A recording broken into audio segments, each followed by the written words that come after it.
sisters, allies, and loved ones. Welcome to another episode of As Told by Childless Women, an oral history series that aims to usher our stories into the permanent archives of global history where they have always belonged. I'm your host, Jobi Tyson, and the founder of Tudum Global, a multimedia platform for childless women. And when I first envisioned this series, I knew I wanted to take an active role in documenting the narratives of involuntary childless women and the childless experience. As a researcher, I know too well that archives have the power to preserve community memory and influence individual identity. Today's episode gives a voice to the foster care system. Behind every woman, there's one hell of a story. And today's guest is Kelli Williams, hailing from Western Australia. She's bravely sharing her story with us today. Hi, Kelli. Thank you so much for joining us. Hi, Jobi. Thanks for having me. Absolutely. First, I just want you to just briefly introduce yourself to the audience. Tell us who you are. So, as you said, my name's Kelli Williams. I'm 54 years old and I live in Perth, Western Australia. I have a partner, but we don't live together. And I work in emergency management as a strategic advisor. Okay. So as always, I like to start these conversations from the beginning. So can you just walk us through your journey from the beginning?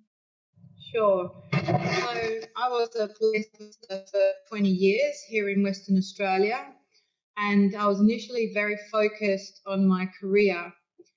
In the 90s, when I was in my late 20s, it was time for women to have kids and a policing career. So I didn't give too much consideration to having children initially. Then when I was in my 30s, my then husband and I decided to try for kids and see what happened.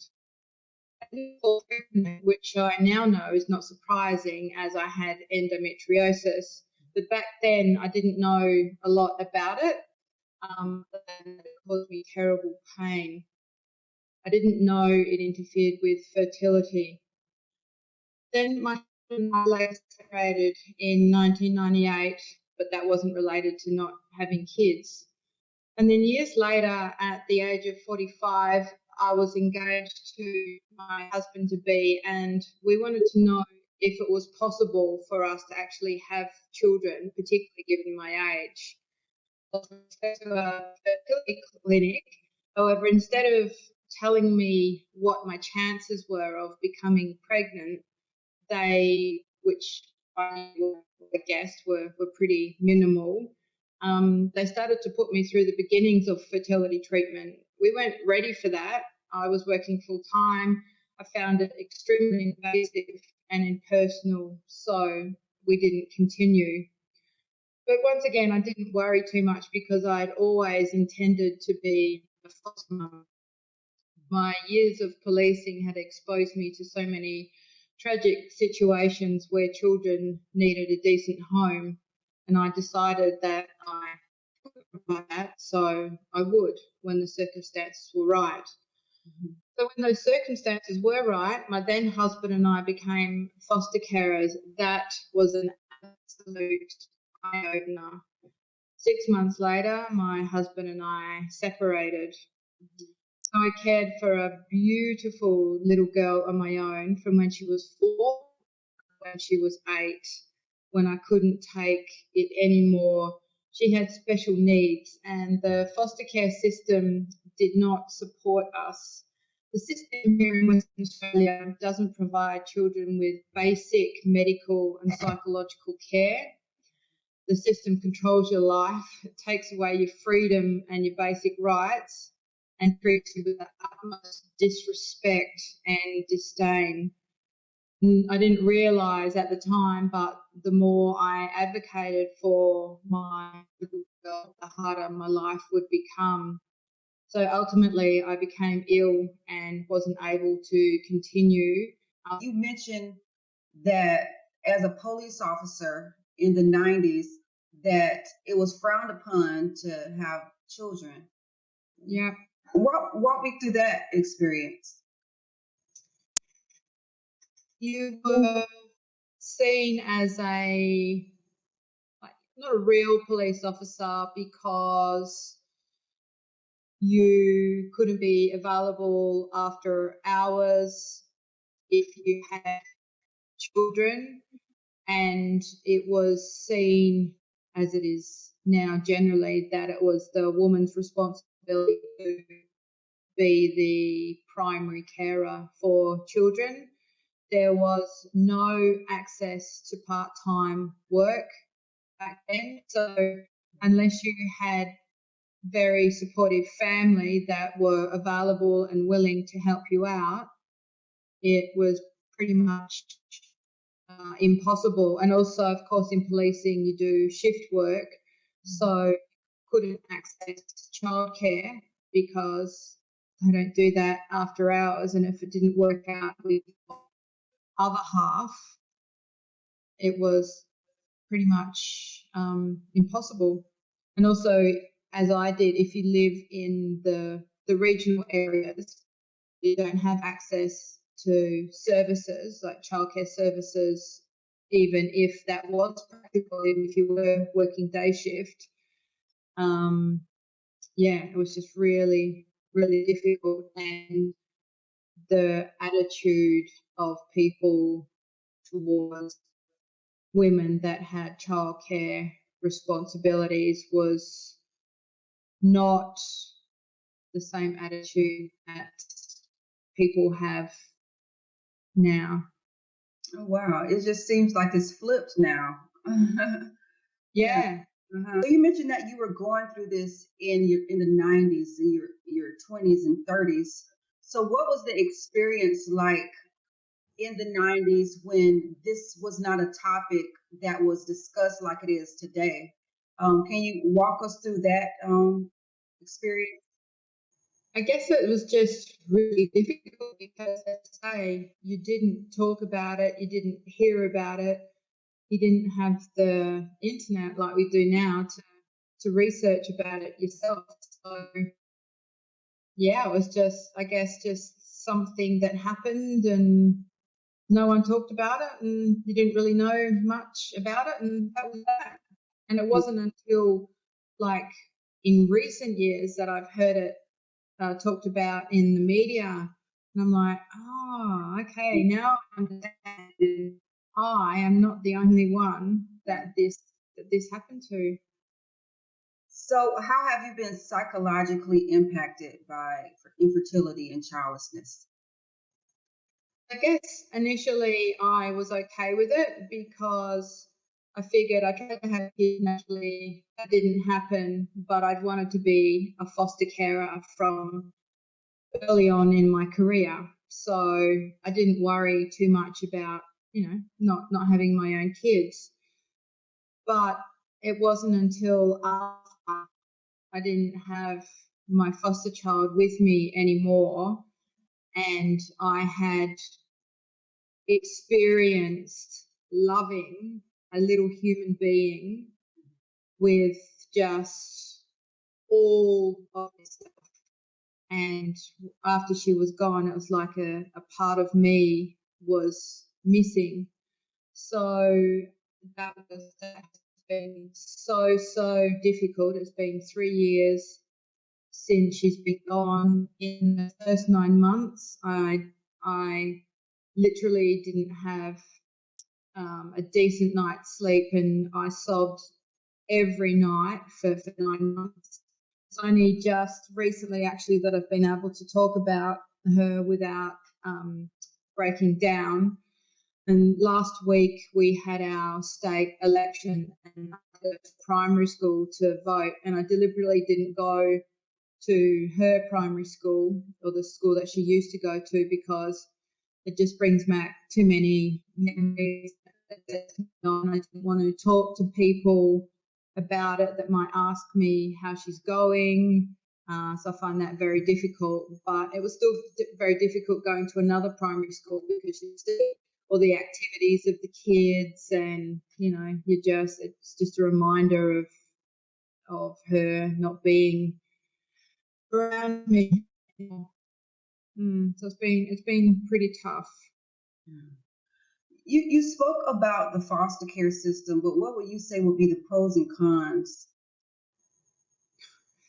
Well, I guess the pro of the foster care system is it gives children a chance that they might have a safe, loving home. So the theory is sound, but in reality, it's just such a broken system that it just makes it so very difficult for carers. Now, there are lots of good news stories where it has worked out with kids going to a safe, loving home and they're there long term, or even if they're not there long term, if they go back to their parents, then there's been a safe transition. There has actually been a transition, but that's not always the case. So, like I say, there is the opportunity there for the foster care system to be a good thing for children, but as I also say, it's hopelessly broken. It's unfunded. The culture is a toxic culture, yeah, which is just really unfortunate. And here in WA, there is no real political buy-in to make things better, which is very sad. Mm. So now, how do you cope with childlessness? I try not to think about it and I keep myself really busy. I'm always been a person who never has enough time. There's always so much to do, so I don't find it difficult to occupy my time. And there are so many things that you can participate in and learn. So I have my hobbies and I've applied to be a mentor to high school students that are struggling a little bit.